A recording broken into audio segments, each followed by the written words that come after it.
Justice League has a whole new team to take on the ultimate villain. Darkseid is just the most dangerous force in the universe.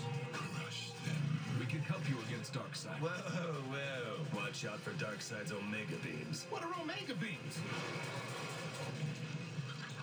Those are Omega Beams. Got it. That's what I'm talking about. She is a dog of war. Then why is my guy such a pussycat?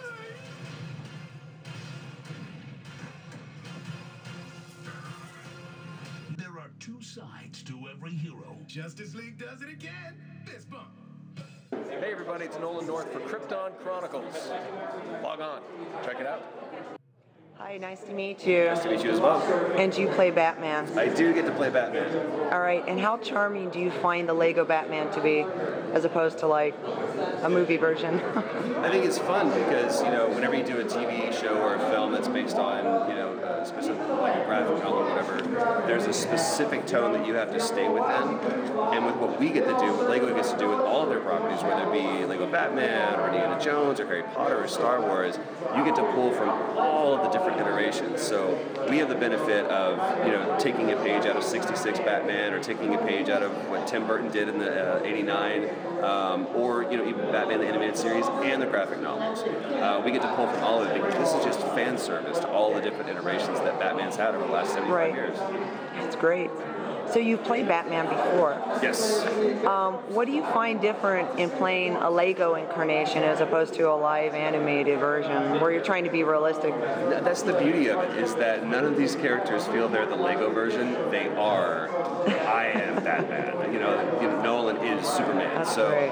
you know, we let the picture do the work for us. Right. And we just try to take these storylines and present it in a very, you know, accessible form to either kids or adults. That's great. So do you feel that there's enough room for story in something like this, or it's more about just having fun, adventure? No, there's definitely a solid narrative and a through line with this. I mean, we have wonderful moments, especially Superman and Bizarro, which I think is like one of the best parts of this. Is there's the heart of this story is about, you know, being comfortable with the thing that you don't like about yourself. And then, of course, there's always the sub-narrative of Batman being very hesitant to join the Justice League and finding out that he is better together than he is alone. That's great. So why do you feel that the Lego films are so popular? I mean, they got Lego everything now. I mean, Lego, even as a toy or as an entertainment device, is accessible to kids. And I mean, I sat over Christmas break with my 5-year-old nephew, and we spent 2 hours playing together in the Batcave. I had a blast. I know he did too. So it's something that, you know, is easily accessible. It teaches you like how to learn and how to put things together. But then you also put that in an animated version, and it's fun to see, you know, someone that's typically dark and very gothic, you know, be fun, you know. So I think it's a great way for people to learn about these stories and these characters.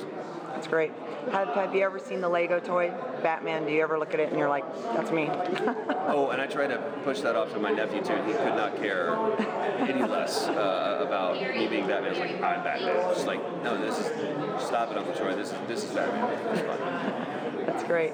So do you draw inspiration from any other previous Batman actors? I don't know, Michael Keaton or Christian Bale. Of course. You know, there's always, because Kevin Conroy was my Batman, there's always going to be a lot of Kevin in what I do.